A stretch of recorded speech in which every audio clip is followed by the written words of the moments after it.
My name's Stuart Gall. I'm CEO of Medaphor, which is a medical simulation business. We teach doctors how to do ultrasound scanning using virtual reality haptics.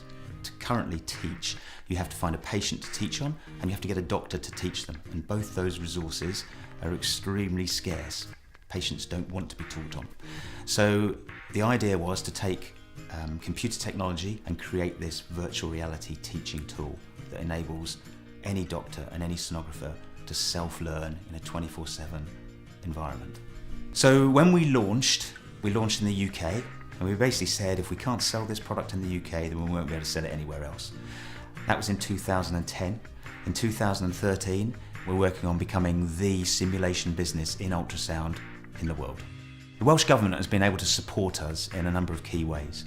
So we get excellent support in terms of the business specialists and their help in terms of putting together our applications for money, for where we're looking for innovation support in terms of looking at new markets, launching a specific product, maybe going to a particular event.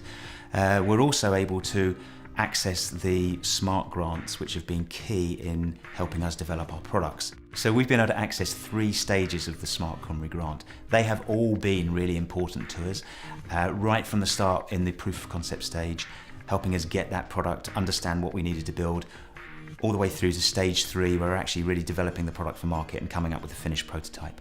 Without those stages, we would not be in the position we've been in today. They have been vitally important to enabling us to get a product out of a university and to develop into something tangible that people are using all around the world now to teach doctors how to do ultrasound. The Welsh Government can help any company like us with exports. So that's access to market, information on those markets, and basically turning a Welsh company into a global company. And certainly that is our aim as we move into the next year.